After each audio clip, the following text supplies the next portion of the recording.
la manifestation de la puissance de Dieu. Et la puissance d'un chrétien commence par la transformation de l'intérieur, notre intérieur. Bien-aimés dans le Seigneur, vous êtes sur le point de suivre l'extrait d'une puissante prédication divinement inspirée à l'homme de Dieu, le docteur Olivier Bonny. Pour retrouver l'intégralité de cette prédication et bien d'autres encore, veuillez télécharger l'application télé OBM TV sur Play Store.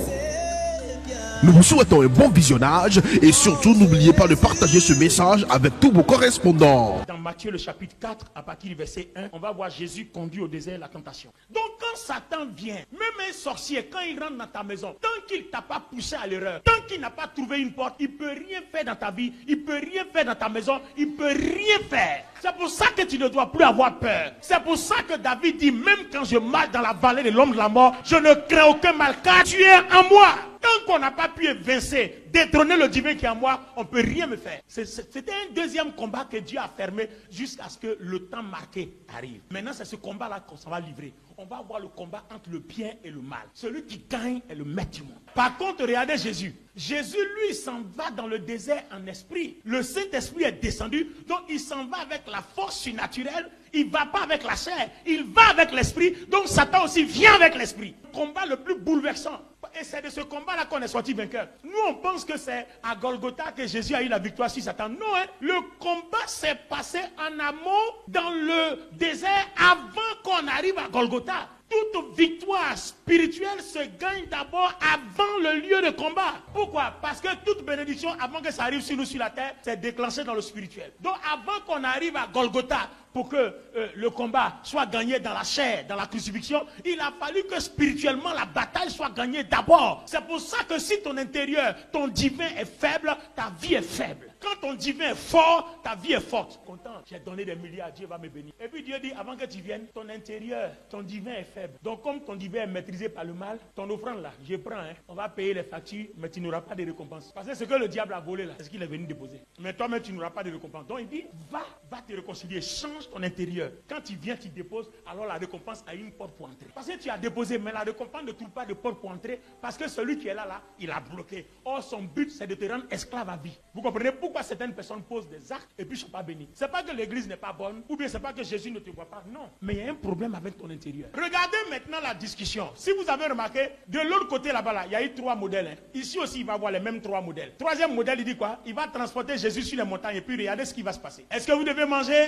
Non, on ne doit pas manger. Et puis deuxièmement, si vous mangez, vous allez être temps. Et puis Ève va dire à la suite là-bas, le serpent m'a séduit. Quand Dieu va lui demander, il dit, le serpent m'a séduit, je n'ai pas pu tenir et puis j'ai mangé. Donc le serpent l'a séduit comment? Donc en troisième position, le serpent l'a séduit. Il dit si vous mangez, vous allez devenir comme des dieux, mais il n'a rien dit. Donc la troisième partie, c'est la séduction. C'est exactement la même séduction, la troisième partie. Il fait monter Jésus et puis il lui montre toutes les richesses. Et il dit à Jésus, tout ça là, ça m'a été donné. Prosterne-toi, adore-moi et je te donne. Maintenant quand Dieu descend, les 2 filles se cachent. Donc Dieu dit, Adam, où es-tu? As-tu mangé du fruit de l'arbre de la connaissance du bien et du mal? Il dit, la femme que tu as mise à côté de moi m'a donné. Dieu dit, bon d'accord, vous allez sortir. En fait, cette partie-là de la procréation, où l'homme doit aller vers la femme pour procréer, multiplier, remplir la terre, c'est Dieu qui devait leur enseigner ça. Et le temps n'était pas encore arrivé quand le diable court-circuita. Vous comprenez maintenant? Parce qu'il dit, je vous bénis, soyez féconds, multipliez, remplissez la terre. Donc le diable a court-circuité. Et le problème, quand il dit à Jésus, si tu te prosternes et tu m'adores, c'est-à-dire quand Jésus se prosterne, le diable fait quoi? Le diable devient son maître et son chef. Le diable devient son Dieu.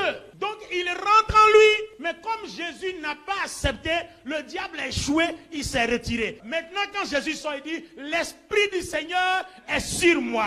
Donc vous voyez que la bataille de l'intérieur, quand ton intérieur est propre, c'est à ce moment-là que le Saint-Esprit vient en puissance. C'est à ce moment-là que le Saint-Esprit entre en ta puissance. Si ton intérieur n'est pas propre, tu n'auras pas une onction de puissance. Tu n'auras pas une onction de vie. Tu n'auras pas une onction qui guérit les malades. Tu n'auras pas une onction qui chasse les démons.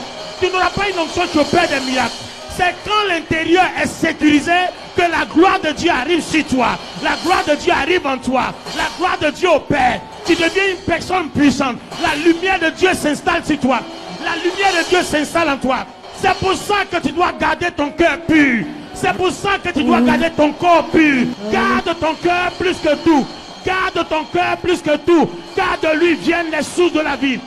Garde ton cœur, la maison de la lumière. Garde ton cœur, la maison du Saint-Esprit. Garde ton corps, la maison de la gloire. Garde ton corps, la maison du Saint-Esprit. Il dit, l'Esprit du Seigneur est sur moi.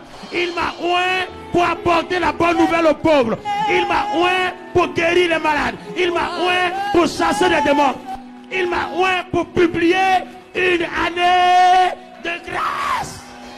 L'Esprit du Seigneur sur moi. À quel moment, quand tu as empêché l'ennemi d'avoir accès à l'intérieur et de s'asseoir sur le trône qui revient à Dieu? Vous voulez être béni, il faut que l'Esprit de Dieu soit sur vous. Qu'est-ce qu'il faut donc faire? Il faut lui ouvrir la porte.